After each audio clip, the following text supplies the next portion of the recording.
Hey everyone, What If Fan here, bringing you another exciting part of What If Ichigo awoke his true powers to save his mother. You can find the fanfic title and the original author's name on my Patreon page. Make sure to check it out and show them some love. If you enjoy the video, don't forget to like, subscribe, and ring that notification bell so you never miss an upload.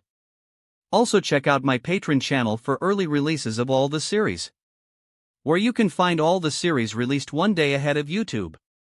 Alright, let's jump into it. Chapter 86, Reigai Fights. With Yoruchi, she made her way deeper into the forests of the North Rukon 68th district, following a lead to one of Aizen's abandoned labs. Shortly after Mayuri informed the head captain of Kagarosa's treachery, he requested the Werecat's services. Identify who were still the real deal and who were switched out for fakes, and after doing that mission she sent him the information by Hell Butterfly, before tracking the location of where the real Shinigami were hidden. All of which led her to one of Aizen's abandoned labs, left to rot after finding that it was wiped clean 3 decades before Aizen's departure from Soul Society. She could feel some powerful erasure, signifying a powerful barrier sealing Kido, emanating from the building. She took another step when her shoulder was pierced from behind. Sorry, Lady Yoruchi. Her assailant, revealing to be a Reigai copy of her little B, said while readying a second strike. But I have my orders. It would never find its mark, as neither did the first strike. All the fake Soifan managed to hit was an after-image of Yoruchi. The real Yoruchi flashed behind her protege's double and was about to release a devastating kick to her head, when a large spiked ball came flying toward her. Moving quickly, she vaulted over the mace as it came into arm's reach before grabbing onto the chain linking the ball to its hilt. The Reigai of Soifan already next to, a much improved version of Omida. With hair, more handsome, and muscles, it was a shame this was not the real Omida. I think the only thing that threw me off here is that Soifan would never let her lieutenant interfere in her fight.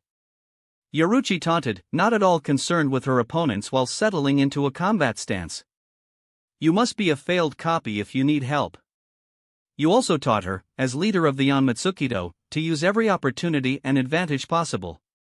The Reigai said before the two disappeared, reappearing at her sides with their weapons ready. Yoruchi twisted around Soifan's spear hand and kicked Marekio's mace into the building, knocking down the front wall. Reigai Soifan spun herself and landed a hook kick on Yoruchi's back, sending her to the ground. Shunko! The copy called out as she threw a punch down at the noble. Not fast enough. Yoruchi whispered as she disappeared, getting behind her B's Reigai and slamming her fist into Reigai Omida's stomach. The man coughed up bile as he dropped to the ground, with Soifan appearing behind Yoruchi again. Shunko! The Flash Goddess said, activating her own Flash War Cry, and deflecting Soifan's attack. She followed it up with a heavy blow to the ground, while the Reigai dodged. You missed, she said with a smirk, side-kicking Yoruchi through a tree and slamming against another one. Maybe Kagarosa will reward with a more fitting Lady Yoruchi after he gathers your data, she said, with a hopeful expression. Unaware that her partner was just killed. There is only one of Lady Yoruchi.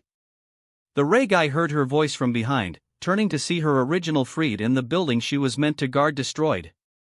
The shock was short-lived as a Kido-infused hand pierced through her chest from behind. Had to make sure I didn't hurt my precious bee, Yoruchi said as her protege's Reigai turned to dust around her arm. Soifan immediately knelt before her mistress. Lady Yoruchi, I'm sorry for dash. She didn't even finish before said lady punched her on the head. You better be sorry.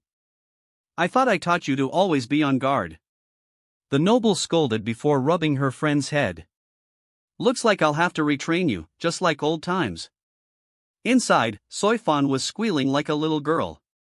But first, stopping these Reigai. Right. The other Shinigami that were imprisoned have already begun their return to the Siriitii. With Yamamoto. The old dragon twisted his cane about, Ichigo safely stashed in a secret location only he knew, and made his way to the stairway to where the repentance cell once was. It was a wide-open area, with the other combatants doing their own thing, where the old man could really cut loose. He felt that old burn from his early days, and with the Quincy return coming, he needed to back into the flow of combat. His patience was soon rewarded when his opponents finally appeared. Reigai copies of Kairaku, Yukatake, Unohana, Ishin, Kamamura, and the one that he knew to be Kagarosa. This is truly an arrogant act on your part, Kagarosa, Genryusai said as he faced his would-be opponents. You know of the coming Quincy War, yet you would try to overthrow the Gotii instead of adding to our might? The yellow-robed man wore a malicious grin as he let out a twisted laugh. And who is the one responsible for this Quincy War, Yamamoto? He returned, readying his Raikou while the Reigai did the same. But then again, how many of the problems that the Gotii faced can be traced back to you? Aizen managing to get away with as much as he did before he defected, though Aizen was indeed careful about his actions. The Dark Ones trying to destroy both the world of the living and soul society, you let them live and let their hate grow in their exile. Kusaka, all because you turned a blind eye to the Central 40 SAXS interference. The amnesia incident, how many hollows were in the Rokon that you never really addressed? The Kasumiyaji incident was because you chose to imprison yourself to an unjust system that kept you out of the affairs of nobility. The Zanpakuto rebellion, you should have killed Koga instead of sealing him away. Everything can be traced back to you and your weakness as a leader, and you should retire. But, there is no way I will ever bow before that abomination you call your student. He roared, pointing his blade forward to the old man. In response, Yamamoto thrust his cane forward and the Reigai of Kamamura blew apart, shocking Kagarosa in turn. I have indeed made many mistakes in my 2,000 years of service. The dragon said as his Haori flew off and his Shihakusho top fell, revealing his scarred and muscled body. And I've grown complacent in my pursuit of preserving this time of peace. But do not mistake my poor judgment for weakness of body, as only the strongest Shinigami is meant to lead as the pillar of the Gotii in Soul Society. He unleashed his Ryatsu and Kagarosa was reminded just how powerful Genryusai is. That flick of the wrist was a warning shot, boy. Run now, if you want to survive more than the next few seconds. He unsheathed his blade and created the ring of fire from releasing his Shurikai. Kamamura vs. Soifon Reigai. The war-beast wandered about inside a bamboo forest in the Siriitii, searching for one of these enemies that were trying to replace them. It was a natural strategy, aimed for the lone animal away from the protection of the pack, so he let himself be the bait to lure his enemies. That, and his Zanpakuto always made for plenty of collateral damage to the surrounding area. No need to cause more damage to the city than necessary. He's been searching for a good while, until he sensed a presence coming from above. He managed to turn just in time to block a sword strike, coming from Soifon. A Reigai from the way her eyes glowed. Tenkan, thank you for making sure I trained for when I confront grandfather. The wolf said in thanks to his blade spirit, certain that he would have died in an instant otherwise. So, you're Captain Soifon's copy. Then let me test my might against you. He roared, swinging his Zanpakuto down. The resulting shockwave splintered the bamboo trees and made the ground explode, all of which the nimble clone of the captain managed to avoid. She reappeared over the dust cloud, spinning a kick to Kamamura's head. The massive wolfman caught the blow, grunting in exertion from the strength of the attack, before twisting and throwing her away from him. As she flipped around to bounce off a bamboo stalk, Sajin released his Shurikai. Tenkan! He roared, swinging the spectral blade down as she jumped off the stalk and into his blade. The ground shook and exploded from the force of his blow, leaving a massive gash in the earth with a thick cloud of dust. His ears pricked up as he heard quick-moving footsteps to his side, turning to block but was quickly stabbed in the stomach with the Reigai's own Suzumabachi. Grunting from the pain, he instead chose to focus on his opponent while she was in arm's length. Before the Reigai could get away, he grabbed her head in a crushing grip and threw his arm upward, pulling Soifon's Reigai along with it and throwing her at the ground. He then jumped away and conjured the other arm of his Tenkan's power, the flaming bolus. Wasting no time, he spun them as fast as he could before shooting fireball after fireball down at Soifon's location. Each blast grew bigger and bigger as he rained down the attack. The Reigai, as it turned out, managed to escape and get behind him, having some nasty burns as a result. Kamamura, having learned from the last time, managed to keep track of her rapier and swing his blade the moment she was in range. The battle ended as the two halves of the Reigai crumbled into dust. I wasted too much energy in this fight," he thought, panting from exhaustion. He turned to the burning forest, thinking on how much he wasted in this battle with Yamamoto. The flames grew with rage and intensity, fueled by Yamamoto's own rapier, as the battle began. The Reigai of Ishin charged straight at the old dragon, his Ingetsu flaring with his own fire and power, as he fired a Getsuga at the head captain. The rapier attack was cut in twain with a single swing of Yamamoto's blade, making the two halves pass him harmlessly. In front of Yamamoto, he saw a blade coming out of his shadow that was made from Ishin's fire. He barely dodged the attack, getting a cut from his chest to his collarbone, before grabbing onto the blade and ripping Shunsui out of it. He made another swing to kill another of the Reigai, slamming a burning blade into Kayaraku's chest and sending him flying in a fireball. Yukitake stuck one of his Zanpakuto into the flames, absorbed it, and redirected it the head captain. He got ready to deflect it, when he heard Unohana finish her Kido spell. "Bakuto number 99, Kin," she called out, wrapping up Yamamoto and pinning his arms behind him.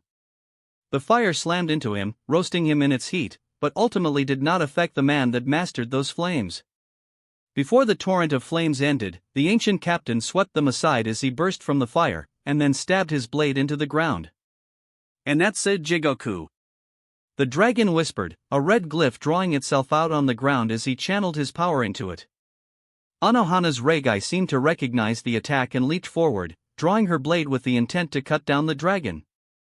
The moment she was in front of him, 7 pillars of flame erupted from the earth. 6 surrounding the combatants and 1 burning Unohana to ash instantly. "Is this really the best you imposters have?" he asked with Kagarosa standing out of the battle but trapped by the fire, trembling with rage and fear. "With Hitsugaya?" The moment the Garganta opened to Soul Society, Halibel flew off with the intention of finding her king, leaving the Shinigami that came from the world of the living to try to find their own purpose in this battle.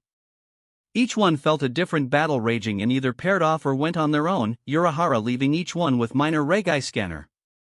Toshiro Hitsugaya went his own way, looking to find and confirm Momo's safety. She may have been improving as a lieutenant and a Soul Reaper, but Toshiro still couldn't help but worry.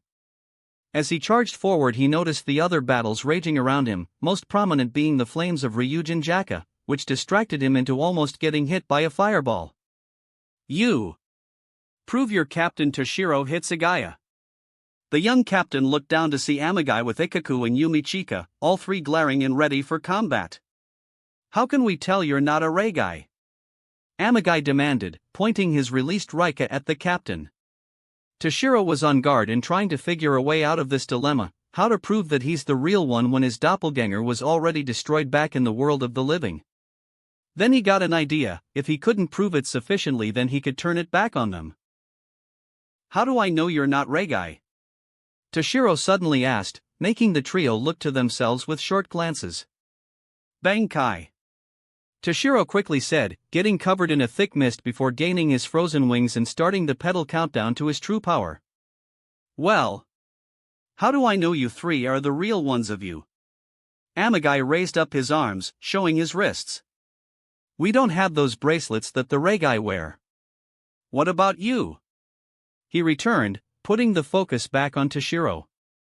It's believed that those bracelets were limiters and that Kagarosa likely had them broken to unleash the full power of the Reigai. Hitsugaya returned, deciding to look at his Reigai scanner that was mounted on his wrist. It revealed 4 Reigai, the 3 in front and the 1 right behind him. The sudden appearance of the one behind him stunned the ice captain long enough for the Reigai to run him through. Thankfully for Toshiro, the ice provided him with enough time to dodge before the blade bit into his flesh. The difference between life and death, measured in 1/10 of a second. "You should have just stayed still," Toshiro heard his own voice say, coming face to face with another Reigai of him, likewise in Bankai. "It would have been so much easier on you if you did." Hitsugaya's mind was racing. Didn't his Reigai die already? Were there multiple copies of him? How many others had multiple Reigai copies of themselves? This had taken a bad situation and made it worse. Some of the Reigai were meant to be stronger than their originals, and there are likely many more of them. Hitsugaya was pulled out of his thoughts when Amagai threw another fireball, slamming against one of the frozen wings.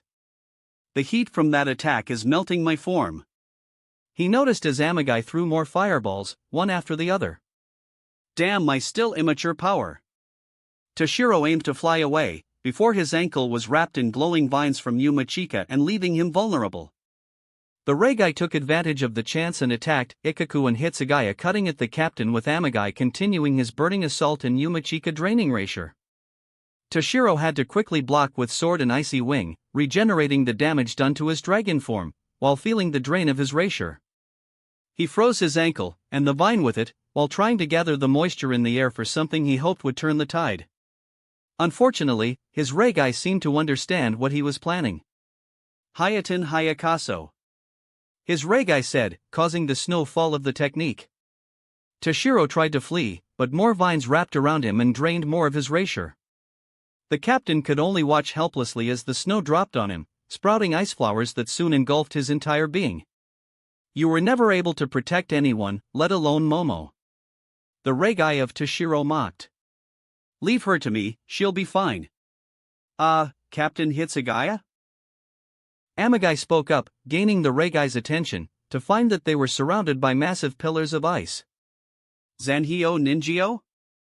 When? The Reigai demanded just before the pillars began to converge on them rapidly. Bankai. Raika Goen Kaku. Amagai roared, gaining his massive blade while Ikaku did the same. They began their own assault against the ice, Amagai melting with his blade and Ikaku breaking the ice with his, and Yumichika uses Kita while Hitsugaya wrestles with control over the ice. The battle soon ends with the ice pillars falling apart, but before they could breathe a sigh of victory, they all froze instantly. Getting faster at getting rid of those petals. An older Hitsugaya said, watching the frozen Reigai fall and shatter on the ground. But not fast enough. With Yamamoto. Yamamoto recognized the ache of combat as he continued to clash with the Reigai, constantly dodging and blocking attacks coming from all around him with Kairaku, having his flames redirected back to him from Yukitake, and the brute power from Ishin. To his benefit, with the Reigai Unohana gone, they would be unable to heal and recover. This was a battle of attrition, but 3 Captain Class Shinigami was still wearing on the old dragon. Even as a Reigai, Ishin is headstrong and dives into battle. He thought as the Reigai in question tried to fire a Getsuga at the dragon, only for Yamamoto to bat the blade aside and deflect the destructive wave of Racier. From above, Shunsui appeared and was about to swing one of his blades. Tako Oni. Yamamoto thought, identifying the game that the Reigai was playing. In response, he quickly jumped higher than the Reigai and swung his blade down, only for it to pass through an after image. Kaji Okori. He thought in surprise as the real Reigai appeared beneath him, ready to attack. Iruni, Black. The Reigai said before he made contact with Yamamoto's foot, kicking the blade aside and Shunsui with it. The old man slightly winced as he felt the damage from the amount of black he wore, but minimized it from not letting it contact his black clothing. Taimatsu.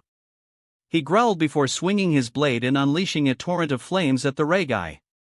Once again, Yukitake appeared to absorb the attack. As he did, Yamamoto flashed behind the Reigai. White. Ikatsu. He said, just before punching a hole through Yukitake's back. And then there were 3. With the Kenpachis. When Yamamoto made the announcement for Zaraki to cut loose, he and Unohana went out for a stroll. She undid her braid and was in her Yuichiro state while Zaraki had his eye patch off. Both had their blades ready to carve into their opponents. Their hunt was fruitful as they came across their Reigai, both as ready as the originals. The 4 Kenpachis stood there, analyzing their respective opponents, and their worth as enemies. Well, this is new. Zaraki quietly said, earning a raised eyebrow from Unohana. I'm not sure what to do. Do I take them both myself? Do I let you have one? Do I kill my Reigai and leave the other for us to have some special fun? He voiced, earning an understanding nod from his wife. I've had much the same thoughts, she said, raising her blade. How about we see if they can even survive being our playmates? She asked with a dark grin, earning a savage one from her husband just before the 2 sides charged at each other. The Zarakis released a thunderous clang as their blades collided while the Yakuras moving swiftly in a lethal dance. Zaraki's usual reckless abandon sharply contrasted with Unohana's fast movements, releasing an awkward symphony of fast-paced clings and heavy clangs from the two fights. Heido number 88, Hiryogekizoku Shurten Reiho. The Reigai Unohana shot at the real one, who dodged and flashed directly into her Reigai's guard. She took out a pair of daggers while getting into a sword lock, ready to plunge the blades into her Reigai's throat. The two had to jump away from each other when the Reigai Zaraki released his Shurkai and brought it down between the two before trying to split Zaraki in half. The cleaver came down with ground-shattering force, but Zaraki caught the blade before it made contact with him. Is this, the Reigai tried to pull the blade away but it wouldn't budge, how strong Kagarosa thinks I am? Zaraki pulled on the blade before gripping the axe haft, lifting the Reigai before throwing him to a wall. I know I've held back, but I don't recall being so weak. Zaraki roared before throwing the copy of Nozarashi back to the Reigai. The clone punched the axe blade off its lethal course and caught it safely, ready to fight again. Bakudo number 62, Hyaparankan. Unohana's Reigai called out before throwing a barrage of light poles down at Zaraki, with the real one appearing behind her husband to deflect every single pole of the spell. Heido number 90, Koro Hitsuji. Yuichiro quickly cast, trapping her Reigai in the black box. Suddenly, a furry beast attacked her while a large skeleton picked up the black coffin and broke it apart. Zaraki appeared above the skeleton with Nozarashi out and slammed the blade down on the creature's skull, shattering the entire construct. Yuichiro herself quickly cut through the furry creature's body and made it dissipate as well, leaving the two Kenpachis with their Reigai doubles once again. The Reigai of Unohana readied herself to cast another spell and Yuichiro flashed toward her with her blade raised. Her Reigai dodged but Zaraki's, her actual target, was cut across his gut, nearly in half. No! The Reigai Unohana cried out, having as much care for her lover as the original does for hers. That second of distraction was her doom as Zaraki brought his axe down on her. The two Reigai crumbled into dust as the two Kenpachi sealed and sheathed their blades. Never mind what I was thinking. Zaraki scoffed, looking at the mod souls as they crumbled to dust. They were too fragile. Let's find the rest. I'm still unsatisfied, Yuichiro said as they continued their hunt. With Yamamoto. With the threat of Yukitake out of the way, Yamamoto unleashed even greater flames and was more aggressive. The fire was so hot that the buildings were burning to ash and the clouds dissipated from the scorching heat. Unohana was integral to them to last longer because of the healing skill, and Yukitake could reflect his fire back at him, thus they had to be crushed as soon as possible. With those two gone, then Genryusai could stop being as cautious as he was. Kayaraka's game still kept him on his toes, but the Reigai couldn't get too close without getting burned, and Ishin's own fire Zanpakuto was the only thing that kept him from getting vaporized. It seems Kagarosa is trying to retreat. The dragon noted as he saw Kagarosa opening a portal with his Raikou. A quick flare of his Ryujin Jaka forced the man away from his portal. In an effort to confine the man, the fires soon constricted into a shrinking dome. Jakaku Enjo. You will not escape from here so easily, Kagarosa. He growled, glaring at the man that's caused such a disturbance in Soul Society. That was when he sensed someone coming up from behind him, despite Kayaraku and Ishin being in front of him. Trusting his senses, he spun at the last second and dodged a stab from the Reigai of Shunsui. Kajiokori and Daruma-san Ga Karanda. An afterimage to distract me and trying to hit my blind spot. Kaiten Kayakatsu's supposed to be more moody, more hints of Kagarosa's meddling. He grabbed onto the Reigai and swung his blade, cutting his opponent in half from just under the shoulders. Now, time to end this, the dragon said, facing his final Reigai foe. West Rukon District, Plains area. Rukia was visiting her family in the Shiba clan when Yamamoto made the call about the Reigai. Since then, she's been keeping to an out-of-the-way area so as not to disturb the civilians of the Rukon district. She's had her Shiraiki at the ready and just waited, for an opponent, her allies, pretty much anything or anyone. Suddenly she felt someone coming up from behind, turning to find Ranjiku appearing at the edge of the field. Rukia! The 10th lieutenant called out, flashing closer to the icy vizard. Good to see that you're okay. The moment she was within blade's reach, Rukia held her sword to the girl's throat. The shocked lieutenant held her hands up and backed away a couple inches. "Prove you're the real Ranjiku," Rukia demanded, glaring at the girl she suspected was a doppelganger. Considering that these people were meant to replace them, it stood to reason that they were copies of themselves. With that in mind, she needed proof before trusting anyone anymore. The maybe Ranjiku thought for a moment before getting an idea. "Remember that night when Captains Zaraki and Unohana got married? How we had some fun with our dear Ichigo?" She asked rather suggestively, all of which was pretty accurate to Ranjiku. Rukia was about to drop her guard when she heard Sori no Shireiki's voice call out to her. "She's not real, Heiniko's spirit is not with her." Rukia didn't stop her blade's descent, but she did draw a circle with a flick of her wrist at the base of the now confirmed Reigai's feet. "Tsukishiro," she said, using her power to create a massive pillar of ice where the Reigai stood. The Reigai knew her cover was blow when Rukia's hand made that twirl and managed to avoid the attack, just before the ice formed. As she did, Rukia appeared behind her with her mask on. "Akorin!" she shouted, unleashing her freezing torrent at the Reigai and forcing her to dodge again. "Growl, Heiniko!" The fake Ranjiku called out as her blade turned to dust, swinging at Rukia and forcing the wizard to move. "Bakudo number 63, Seijo Sabaku!" The Reigai yelled, clenching her fist and wrapping Rukia up in glowing yellow chains. She was about to make another swing when another chain wrapped around her and a blade was held to her neck. "I'd appreciate it if you didn't hurt my sister wife," another Ranjiku said, ready to cleave the head off of her opponent when she felt a sudden chill around her. A pillar of ice appeared almost instantly after Rukia tackled her out of the way, with another Rukia coming in from the edge of the field. "Thanks for the save, Rukia," she said as they got up and faced their opponents.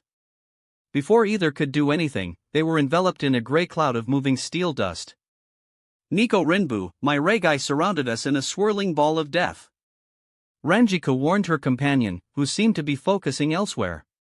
Suddenly, her masked face turned to where Ranjiku's Reigai was and started her second dance.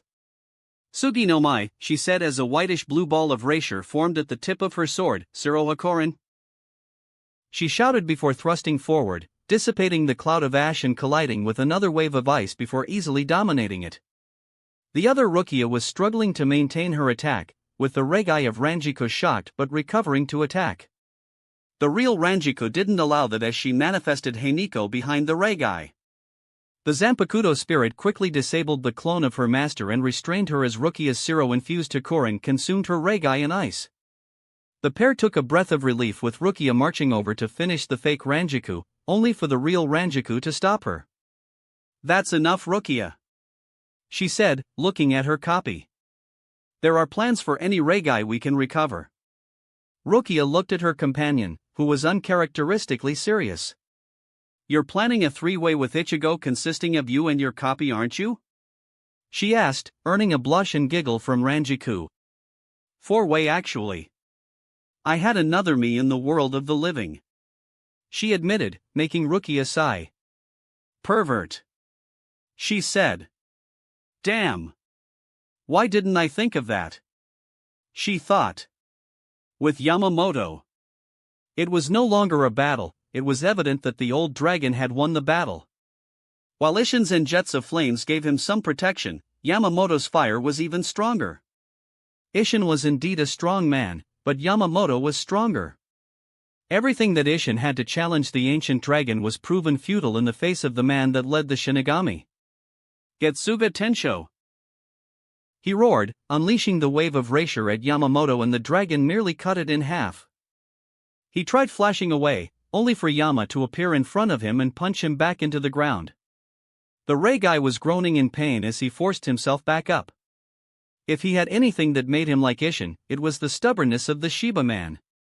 Unfortunately for him, with no need to hold back or be as careful, Yamamoto was just moments away from ending the fight. "This ends now," the dragon said in that gravely voice as he passed by the man, sheathing his blade. Before the Reigai could protest, all features faded and it fell in two before crumbling to dust. In front of Yamamoto was a long gash in the ground that slowly formed. perhaps using that Natajiri was going too far. He thought before turning his attention to Kagarosa, who had already managed to escape. That fool thinks he can escape? He gripped his Zanpakuto tightly before sensing an appearance of two Arrancar, turning to find a dark-skinned woman standing with a man with a Van Dyke beard. "Is Ichigo with you?" the female Arrancar asked, Yamamoto just now recognizing her as Halabel. "He is," he admitted, not revealing where. "And he is safe, despite Kagarosa's efforts. That man dared to attack me, Ray? How dare he?" the man said with shock before turning to rage. "I, Dordoni Alessandro del Sacaccio, will deliver judgment on him," he said before running off, already on the scent of Kagarosa. "I swear, that fool practically worships Ichigo," the shark said before bowing to Yamamoto. "Please keep our king safe. This is our burden now," she said before disappearing herself. Vizard fight. Rose was visiting Love, catching up on their manga, when the call came out. The captains pulled out their masks in preparation, with regai of almost each member of their old Vizard group appearing. It was the two of them against a copy of themselves, Shinji, Kensei, Mashiro, Hiyori, and Lisa, outnumbering them 7-2. The exception was Hachigen, and the absence of the Kido master was not a good sign. Was he hiding somewhere, or doing a separate mission? There seemed to be no good possibility. "You jerks, I was just getting to the good part," Love said, cracking his neck in preparation for the fight. The main character was finally about to find out which one was his promised girl. "You're reading Nisekoi, Love," Rose pointed out, unleashing his whip. There was going to be a cliffhanger instead. Just like always. The regai summoned their shurikai, except for Shinji who already had his out, and the two sides charged at each other. Before the two Vizards could prepare their attacks, the world turned upside down and their enemies were getting further away. Or that's what it seemed, as they were soon cut, bashed, and blasted by their opponents, slamming against the ground. Shinji's inverted world technique. Love growled, the pair getting up as their regeneration healed them. "That bastard did his homework, didn't he?" He was about to say something else, but they had to raise their weapons to block an oncoming attack from the regai Hiyori and Mashiro. Surprisingly, they succeeded in blocking the attacks, shocking both sides. "Too bad they aren't as strong as us," they heard coming from above them as Shinji, Kensei, and Mashiro appeared, all wearing masks. "I cancelled out their inversion with my own," Shinji explained while Kensei circled around the regai and swung his blade about wildly. "Let's finish this quickly." The rest nodded as a dome of razor air blade trapped the regai. The Vizards all raised their hands and charged their Ciroblasts. Mashiro's was a kick, and Kensei got out of the way as the combined blast gouged the land and vaporized the regai. I better make sure that didn't kill any civilians," Love said after seeing the carnage and leaving to do just that. The rest just stood about awkwardly. "This seemed a little disappointing, hasn't it?" Shinji earning a shrug from Rose. "I guess it stands to reason that regai can't use hollow erasure," he said, remembering just how new holofication studies are. Inside the Kido core. Maximum security storage. Two figures made their way through the forbidden section of the most dangerous area in Soul Society's relic storage. In here one would be able to find a wall lined with stone tablets, blocked by glowing Kido spell seals, each one holding a map to the location of an artifact deemed too dangerous to be left alone. However, one artifact was still in this room. The one these two came for, quite possibly the most dangerous one, in the wrong hands. The Hogyoku, the target of the two as they stepped into the amber glow of the many Kido seals. "There it is," the smaller figure said, revealing himself to be Tessai Tsukavashi. "With that, Master Kagarosa's plans will no longer be restrained by the need for that stubborn girl," the regai said as he and his partner, the regai of Hachigen Ashoda, got closer to the seal before stopping a few feet from it. "Commander Tessai?" Hachi started as Tessai knelt down and waved his hand, revealing a complex seal on the ground. "That's a powerful one. Many forbidden spells layered together. We were expecting this when we came down here. They wouldn't let something like that be unguarded," he said as the two got to undoing the seals. They got through one before their heads were trapped in transparent blue boxes that turned red and separated their heads from their necks, causing their bodies to crumble to dust. An orange door appeared as the real Hachi came out to recover the mod souls. Another 2 Hachi? Tessai asked, coming down with another pair of Regai of the Keto Masters. Smart of that guy to send 2 teams. How bad is the seal damaged? Just the first one, immobilization. The large man said as he got about to repairing the seal. Maybe we should leave a warning that this is for their safety, he said, turning to where the Hogyoka was locked away. The last person that got too close was devoured by that thing.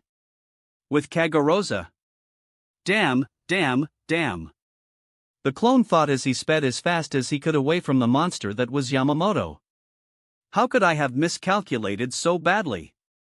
He thought that the Gotii relied on Ichigo too much and they grew weaker as a result. He thought that he correctly gauged the powers and abilities of the other Soul Reapers.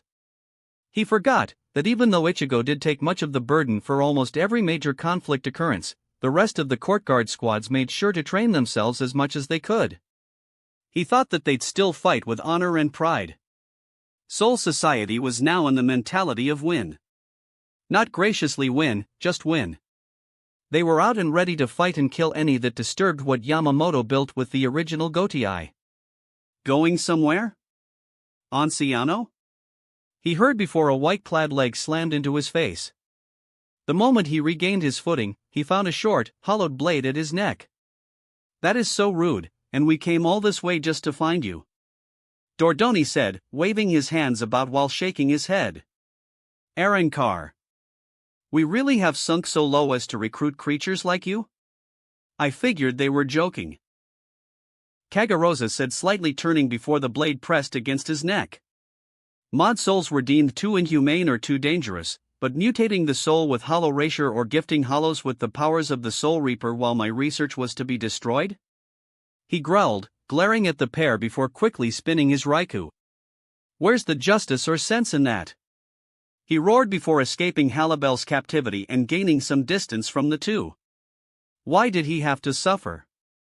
He cried out, getting behind Dordoni and aimed to cut him from behind. Ola Azul.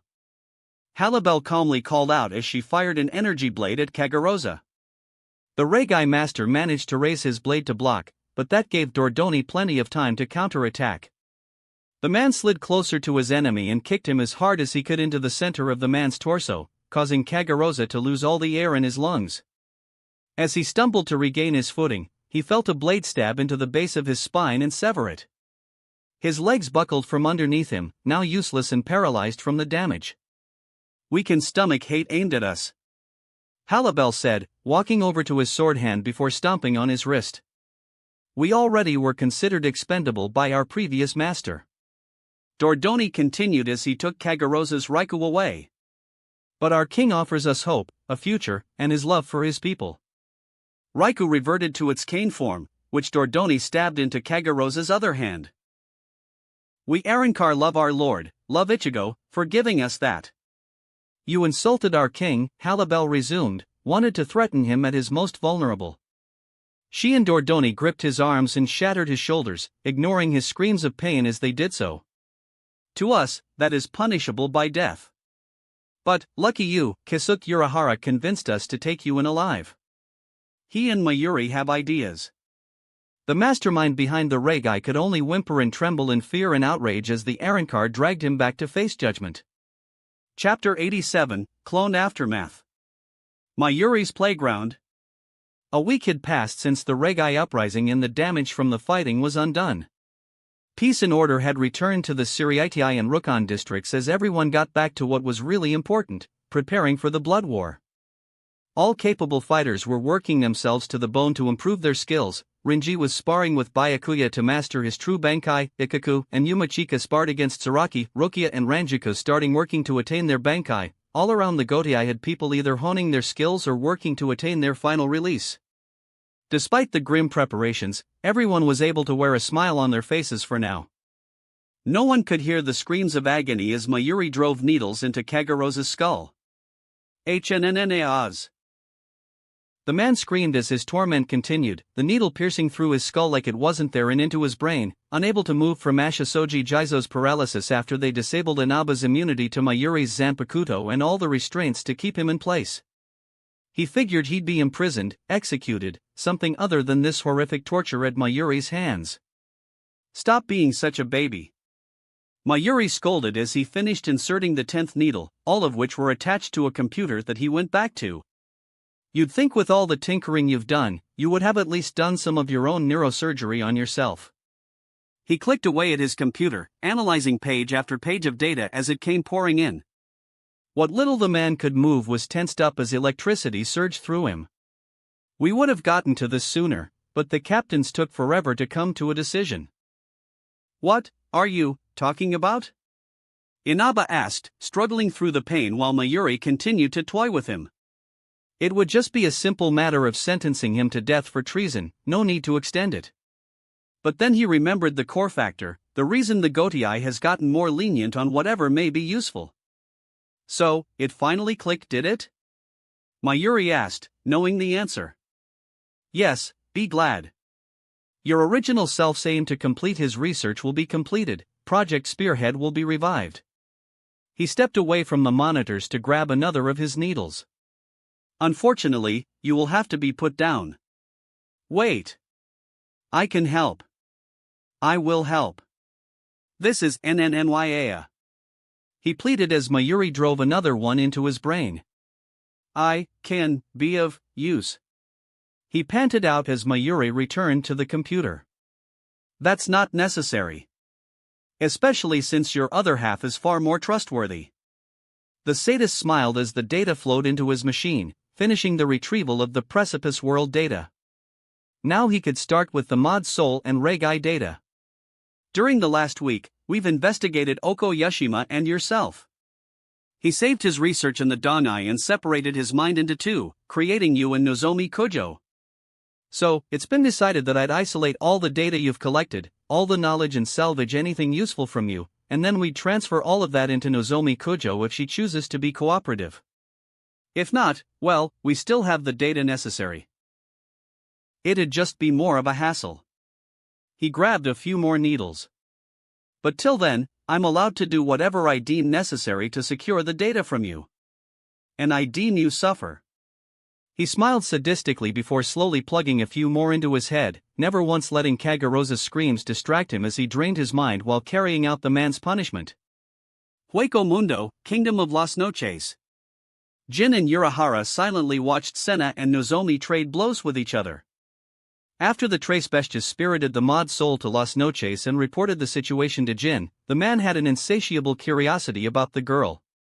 So he attacked her, provoked her, toyed with her mind until she managed to summon her own Zanpakuto and fight back. Since then, he's had her train with the Arankar in order to bring out more of her latent abilities. You're half of a Shinigami. The fox remembered telling her as Senna shot a bolt of electricity at the verdette. Your other half had a Shurkai, you most likely do as well. Show us the power you possess. Prove your worth. Nozomi held out her blade, a broadsword with a stubbed crosstip, and absorbed the erasure in the attack before reflecting it back. He was a firm believer in emotional stress bringing out the true power in someone, and the results showed. It wasn't until Senna came by that she started talking to others again. Something about an existence not meant to be that brought the two together. She's making good progress, Urahara said, checking his phone as it buzzed. And construction on the new underground transport system and erasure beacon seemed to be going well. Those exequias are really useful for manual labor. Rudborn hasn't had much to do. Same with Rununganga. Jin responded before jumping down. Okay, that's enough you two. He called out, causing Senna and Nozomi to stop. That's enough. You're making good progress. He complimented as the two walked by, Nozomi making a point to stomp on his foot as she did. I deserved that, I guess. Well, Nozomi, I just got word back from Mayuri. The scientist said as he got in front of the Mod Soul. Should you accept it, you will take over Kagarosa's old position in Squad 12 and continue Oko Yashima's work with Project Spearhead. I understand that you may have some reservations about this, so the choice is yours. Nozomi's expression did not change, but those eyes told him that her mind was working overtime. Complete my research. The words of her original self echoed in her heart and mind. All she wanted was to stop Kagoroza, to end his dark ambitions of revenge and conquest, but without him she had no more reason to run. Her only goal that she could claim was actually hers was gone. Now, here it was, the chance to follow Yashima's goal, but it was presented to her as her own choice. Does she take it? Would doing so make it her own goal and not Yashima's? She looked over to Senna, who merely smiled at her with that carefree grin. Flashback. I do know what that's like, she said after Nozomi told her about how she came into being. I was originally the comprised memories of thousands of souls that got lost on their journey to the Soul Society. Sometimes, I would go from childhood to marriage to dying in my teens. From having a loving family to an abusive household. I couldn't tell who I was, aside from only two things. My choice to die and save the world from a dimensional collapse, and falling in love with my lieutenant at the time. So, what would you say? How do I know I'm making my own choices? She asked, getting a joy-filled smile in response. I just stopped thinking about that and did whatever. It's my life now, so why waste it worrying about such things? Flashback end. I guess I only have one option. Nozomi muttered before facing Urahara with a look of confidence. I may be the lighter half of Oko Yashima, but I am my own person. I won't take on his research and continue his legacy. I will go beyond that, she declared, placing her hand to her chest. I am Nozomi Kujo. I am my own person. Ichigo's inner world. The hybrid was training, non-stop, for an entire week. An entire week of endless nightmares and horrors in Ichigo's mind as Kyoka Suigetsu attacked him. The mirror pool had no ripples and Ichigo was blocking every actual strike from the illusory blade amid the swirling vortex of blades that came at him. Unwavering focus as he kept the soul image of Kyoka Suigetsu in his sight while the visions beneath were crushed by his own clear visualizations. What started as barely maintainable surprises now turned to full-fledged hypnotic illusions, as was the result of this training.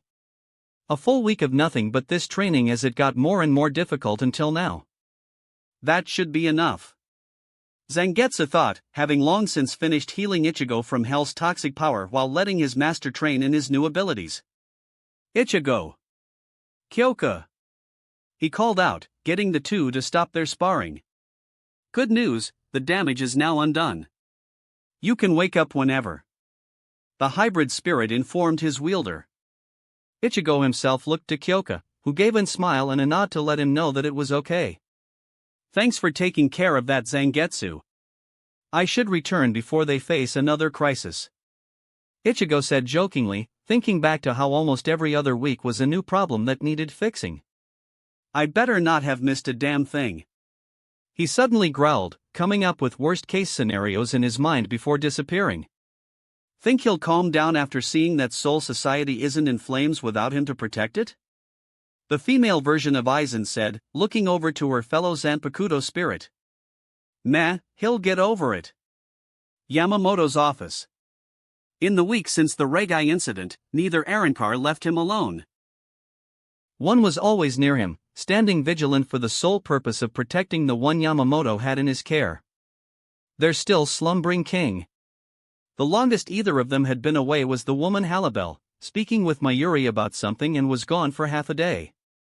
Now both stood behind him, eyes glued to the doors, windows, and Ichigo's stasis pod. Suddenly, that same pod began beeping wildly away, with Riruka barging in shortly after. Give me Ichigo now! She shouted, sniffing up a small handful of dust. Remembering how her powers work, Yamamoto threw Ichigo's pod to her. She managed to catch it and opened it up, just an instant before sneezing. With that done, Ichigo was freed from the pod and grew to his full size, covering in spit and snot. Thank you, Riruka, Ichigo said, staying calm but clearly annoyed as he wiped his face. I'll be sure to repay the favor. Riruka blushed before running off. I wonder what kind of plushie I should get, he thought, knowing the kind of thoughts he put into the Fullbringer's head. He then noticed the two Arankar kneeling before him. Dordoni, Halabel. Did I miss something? Just a minor inconvenience, Ichigo, nothing more. The old dragon said, choosing to keep the Regai matter as just that. A minor inconvenience. When they heard that you were in a coma, they elected to come here and watch over you. I gave them permission to do so. Why should I deny them their service to their king? Ichigo turned to the Arankar, keeping their heads bowed as they waited their lord's word. Thank you. Both of you. He said, reaching down to raise their heads and see his smiling face. I am grateful for your concern and I shall be sure to reward you when next I'm in Hueco Mundo.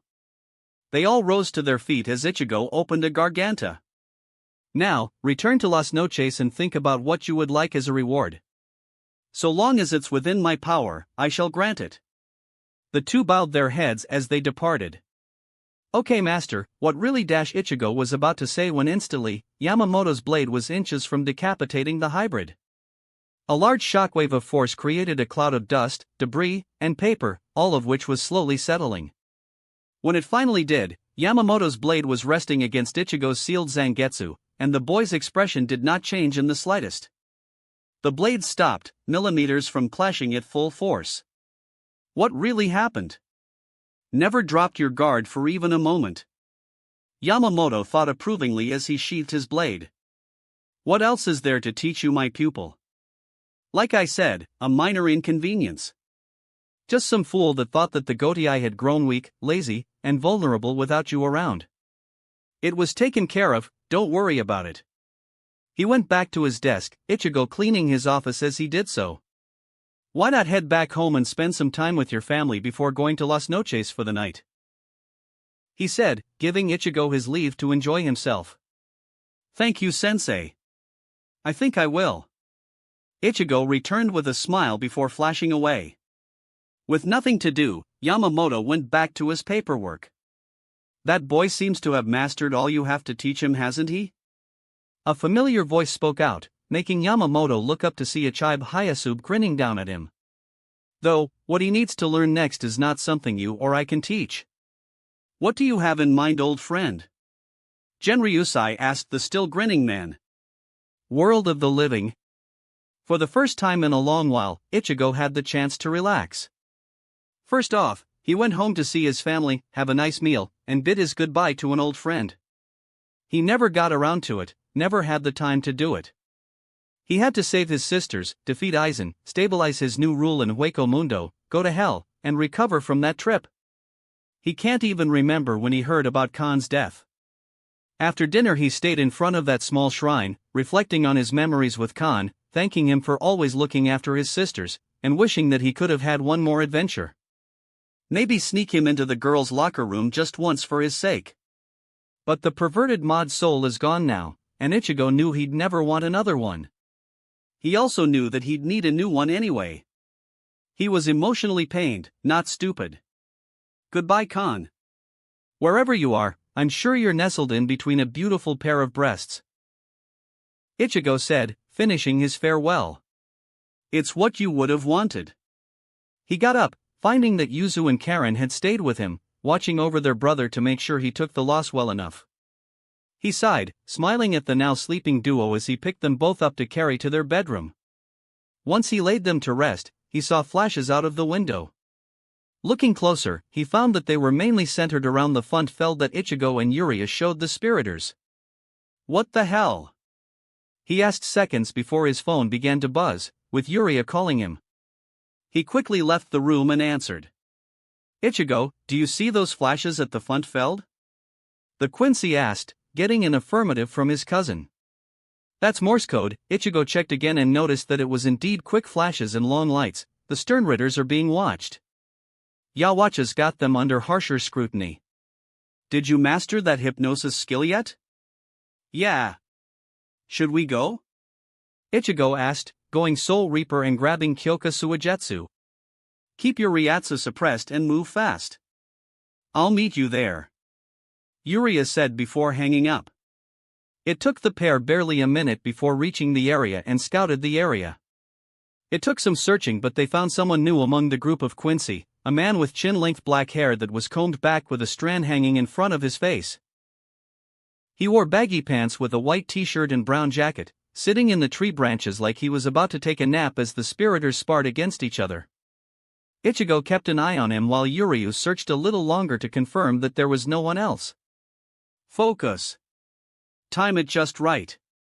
Ichigo thought as he unsheathed Kyokusuajetsu, watching the man and waiting for his chance.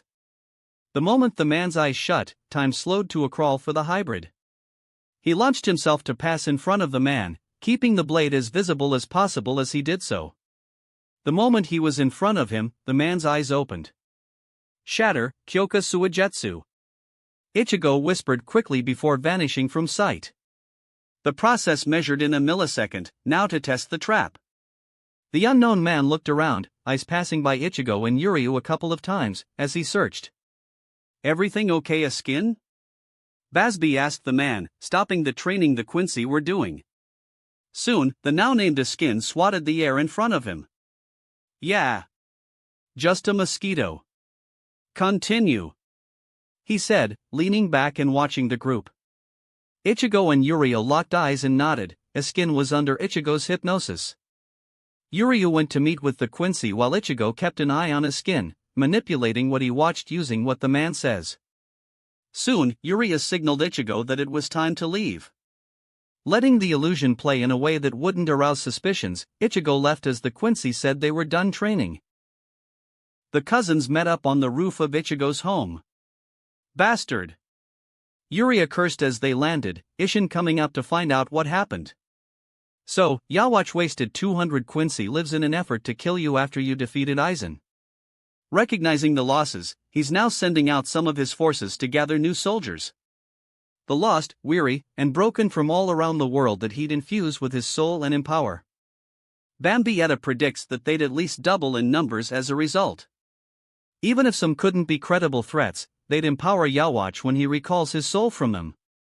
Well, it was only a matter of time before something like this happened. Ishin said, already planning his report. Aizen also planned on strengthening his army. I'm more surprised that it took Yawatch this long to announce it. We can increase our patrols around Japan, but I'm not sure about the rest of the world if he expands his reach. We'll have to think of something while we still have the time. Yuryu said as he continued with his report. As for that new guy, his name is Askin Naklavar. Stern Ritter D and one of Yawatch Schutzstaffel, meaning one of his best is watching Basby and the others. Before they were walking on eggshells, now they're barefoot on broken glass. He said, emphasizing their precarious situation. They're stopping contact with us until they can be sure they'd be safe from Yawatch and his assassins. This was only going to last for so long, we can't be upset about this. Ichigo said, trying to keep them from getting frustrated over losing their main intel suppliers. Instead, we need to focus on how to continue strengthening our own defenses for when the time comes. The two nodded in agreement, though decided to hold off on continuing this discussion for later. Give them some time to think things through and plan appropriately. As they left to get to bed, Ichigo stayed on the rooftop and gazed at the sky. This isn't going to be easy. But you are not going to win. He thought in defiance, steeling his resolve for the coming war. He was brought out of his thoughts when his phone buzzed again, this time from Yamamoto. Yes, sensei? Ichigo asked, only to get someone other than the captain commander. Ichigo, I have a proposition for you, lad. Ichibe Hayasube said to him. Las noches, meeting room. Ichigo strode out through the halls of his palace, the latest conversation with the old monk and his master still playing in his mind. If he was going to do what they suggested, he needed to make sure things in Hueco Mundo would stay stabilized. He wasn't expecting peace, he was sure any Minos Grande cocky enough would attack with that beacon calling them, but he wanted to make sure his side would stay in control and remain loyal. The doors opened to reveal the new meeting room, a single throne in front of a curved table where his strongest Arankar assembled. Jin stood at the foot of the throne, waiting for the king of the realm. Ichigo immediately flashed to his seat, facing the hollows. Sit! He ordered, prompting them all to do so in their chairs around the table. The round table. In Arthurian lore, it was meant to be a symbol, a way of saying that the king and his knights were equal and none stood higher than the others. A nice gesture, but that didn't change a simple fact: that the king was still the king. You are all equal before me, and I will hold no single one as greater than the others, regardless of power, he said, pointing to the table they sat at. I took this throne by being the strongest, gave you place in this kingdom in exchange for your lives, demanded your loyalty for the promise of a new world for you. Looking back on it, I seem more like a tyrant than a benevolent ruler, don't I?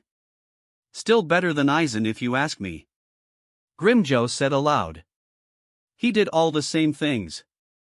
Difference is, it was all for him, not for anyone else. Thank you, Grimjoe, Ichigo returned, straightening up as he continued. I'd rather not be a tyrant though, but I know the law of the land here in Hueco Mundo. The strongest is the one that rules. The hybrid removed some of his seals and unleashed a crushing spiritual pressure for just a second before resealing himself. Was that enough of a reminder? Why would that be necessary? Sorochi asked, gasping for breath from the sudden assault. The rest of the Arrancar looked up to him expectantly, hoping for a reasonable answer from their ruler. I did that to avoid needing to kill anyone, he answered. Soon I will have to disembark on a journey. One that will last a good while.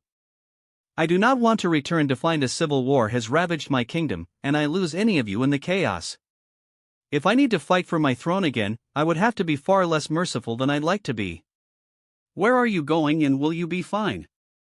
Ulquiorra asked, concerned for the one he swore his loyalty to. I will be fine, Ulquiorra. But I will be troubled if I need to worry about all of you while I am gone. So, here is my royal decree: while I am gone, Jin is in charge, and you are to focus on getting stronger by either training yourselves or by gathering more to our ranks. Am I understood? He asked, watching each Arrancar nod their heads as his gaze washed over them. Thank you. That eases my mind. Now I believe there is a matter of rewarding those that came to my aid? Dordoni, Halibel, come forth, he ordered, prompting the two to get up and kneel before his throne. Have you thought about your rewards? Nire, I ask that I have greater strength to serve you, Dordoni said, standing before his lord. Very well. Jin, Ichigo called out as the silver-haired fox pulled out the jar of yami pills and giving one to Dordoni. He swallowed the concentrated power of the former Ciro Espada, and a pulse was sent out to show an increase in his power. Now, train yourself to attain your own segunda etapa, the hybrid ordered, glancing to Ulquiorra and giving the silent order to assist the man. Yes, Nire, Dordoni said with a bow before returning to his seat. Halibel rose and looked to the hybrid. If I may be so bold, my request should be kept in private, she said, Ichigo thinking he saw a faint blush on what he could see of her face not hidden by that collar. Please come to my palace later. Very well. You have your orders. Dismissed. Chapter 88, Separation for Training. With Ichigo. What's next on the agenda? Ichigo asked himself as he finished dressing and exited Halibel's palace, the shark following behind him. Should I check up on Stark? Spar with Grimjoe? He came to a stop as Halibel's 3 Fraction appeared before him. Is something the matter, girls? Jin says he needs you in the throne room, Mila Rose answered, stepping forward. All knights are appearing in attendance as well. Ichigo looked back to Halibel, thinking to what Ichibe told him about his future training. Fine. Is everyone there? He asked, getting a nod from the Amazonas. Excellent. Let's go, he said before flashing to the meeting room, Halibel and the Tracebestias following behind. True to Mila's report, the room housed the many Arrancar of Las Noches. The moment he spotted Jin, he made his way toward the captain. What's the news? The head captain said to tell you that everything is ready, and to have a maximum of 2 days for yourself before you go, the silver-haired fox said. I have a feeling this should be an interesting journey for you. They wouldn't be doing this if it wasn't going to be productive. Ichigo returned, opening a garganta to the Soul Society. Halabel? Neliel? Want to come along? He asked the current two strongest female Arankar. Yay! Field trip! Neliel cheered excitedly as she leaped into the portal, Halabel being silent as she followed. Ichigo turned back to the Arankar, looking to their king expectantly. When I return, I plan to be a stronger and better person. Ichigo answered them. And I want you all to be the same. Stronger and better. All of Las Noches. I expect great things when I return. And with that, he joined Nell and Tia and shot towards Soul Society. The journey went by in a flash and soon they exited the emptiness of the void and into the realm of Soul Reapers. They landed in the courtyard of the Squad 1 meeting hall, where Ichigo was promptly punched in the face. What the hell is this, leaving to train nonsense? Tatsuki demanded, rubbing her sore knuckles while Yuryu, Chad, and Oraheim watched from a distance and tried to calm down the Arankar. I thought the point of you being transferred to Yamamoto's squad was so he could oversee your training. Now you have to disappear for who knows how long for a different training? It's not like we're innocent, Tatsuki. Yuryu chimed in, being a voice of reason among the group. We're being assigned to travel the world and experience it for ourselves. Same thing. Yeah, but at least we can keep in touch. He's going completely off the grid. Tatsuki returned and likely would have continued before Chojiro interrupted. If you're done, the head captain is waiting. He said with a firm tone as the kids got up and proceeded up the stairs. With Ichigo's permission, Nell and Halabel were allowed to explore the Siriitii while he went to the meeting. Inside the meeting hall was Yamamoto and Ichibe Hayasube. There is no denying that you've accomplished many feats that most would deem suicidal or impossible. Gen Ryusai started. Invading Soul Society, defying ancient laws and traditions that have held for 2,000 years, storming the realm of hollows, stopping the destruction of the world and balance of souls time and time again, all you've done with your friends and allies at your back. That must change. This surprised the human teens. While admirable to have such faith and trust in your allies, you have the idea of dropping whatever you're doing to help them should they be in trouble. Ichibe continued. But what if you are in a situation where you can't afford distractions? Where you can't look back and help? Where you absolutely cannot interfere? The group looked to each other, knowing that they'd likely defy all that and charge in to save the lives of their allies. Shinigami are not meant to be heroes or judges, Yamamoto resumed, we are balancers. Meant to keep the flow of souls and reincarnation intact, lest reality collapses into ruin. While preferable to avoid it, if it means destroying a great evil or threat to that balance, then you must be ready to sacrifice lives. Your allies or your own. Yamamoto looked to Ichigo. My boy, you are ready to throw yourself into the eye of the storm because you know you are powerful. So strong that you believe that only you should be the sacrifice because you can prevent it. You must be put into a spot where you cannot involve yourself in the affairs of the living, only the matters of the dead. Ichigo wanted to protest that there was nothing wrong with what he's done, but recognized that he always threw himself into the fire. The only reason he wasn't involved with the Regai was because he was out of commission. The rest of you need to learn to struggle without the idea of your friends coming to your rescue and vice versa. Ichibe added, looking to the rest. All of you are to travel the world, see new things, feel new experiences, and grow as people. The rest of the teens nodded, Ichigo noticing that they didn't get nearly as much detail as to what their training is to be. You can begin in another 2 days. Till then, enjoy yourselves. The monk said with a smile. I recommend that you visit your friends and teachers, Ichigo. Yamamoto advised before dismissing the group. Squad 12, Mod Soul Research Department. Download nearing completion. Nina said as she and Urahara kept an eye on the computer monitors while Nozomi slept inside a erasure tube with a helmet attached to her head, giving her all the knowledge and research data she would need in her new station. Down the hall were the muffled screams of agony as Mayuri drained Kagarosa's brain and Zanpakuto's spirit into the system that downloaded everything. Soon his cries ended in seconds after that Ninu announced the completion of the project. Let her out. Urahara ordered, leading Ninu to drain the tube and open it for Nozomi to fall out of. Kasuk caught her and carried her to Ninu. Get her dressed and moved to a bed. Run diagnostics and tell us when she wakes up. Nimue nodded and took the sleeping Nozomi away.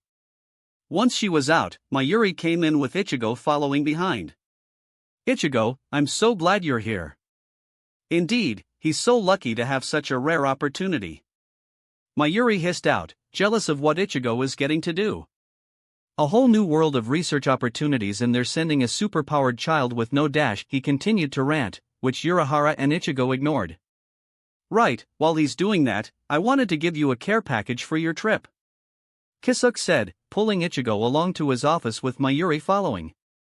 Now, let's see. he exclaimed as he pulled out a really thick carrying case. Now, like Mayuri is complaining about, research and information is key to learning about your enemy.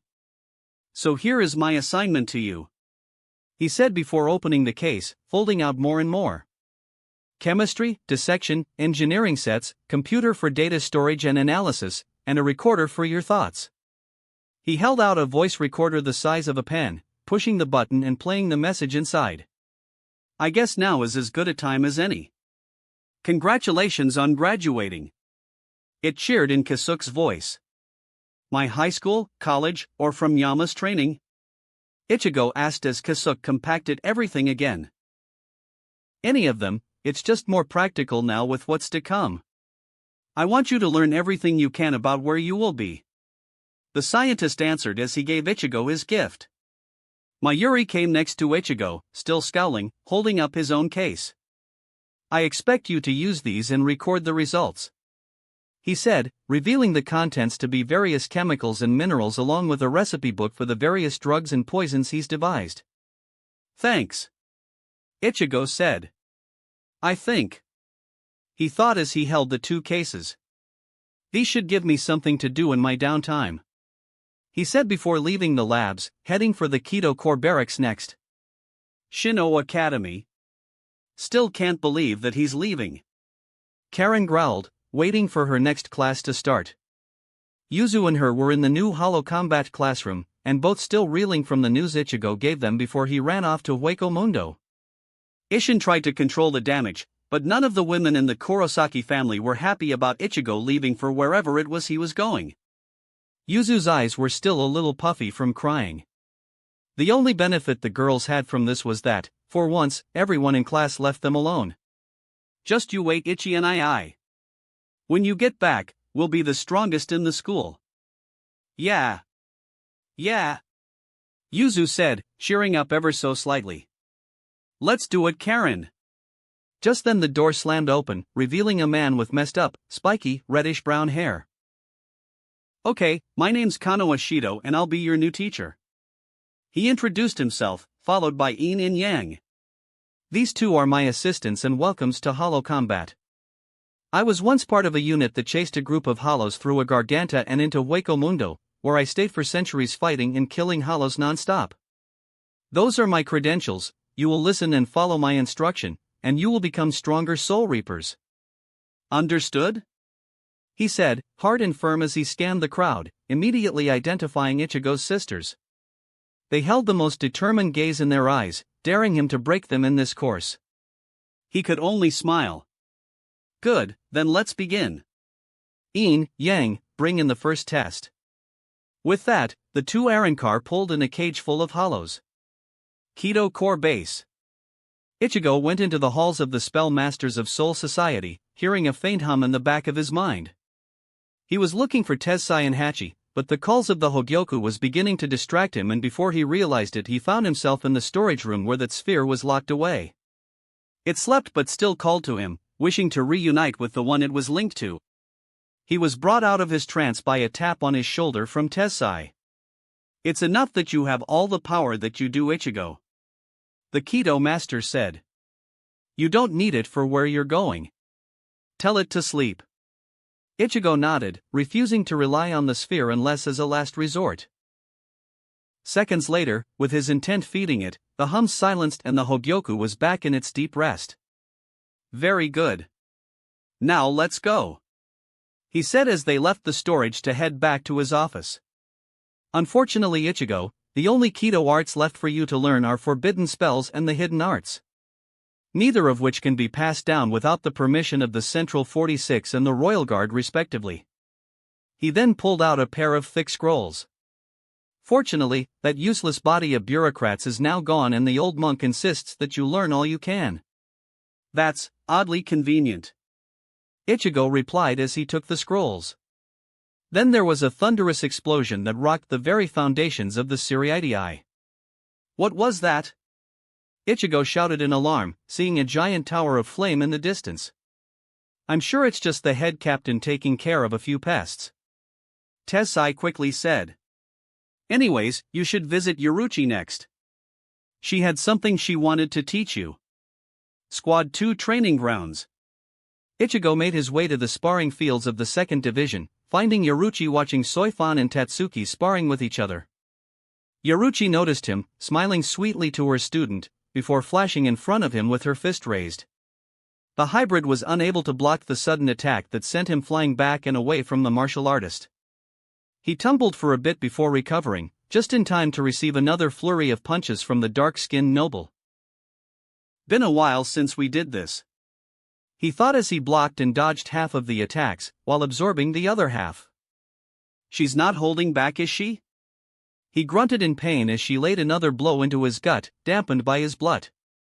The second she backed away, he threw his own punches. Yoruchi caught them and used the fists as a springboard to jump off and away from the hybrid, Ichigo dashing after her.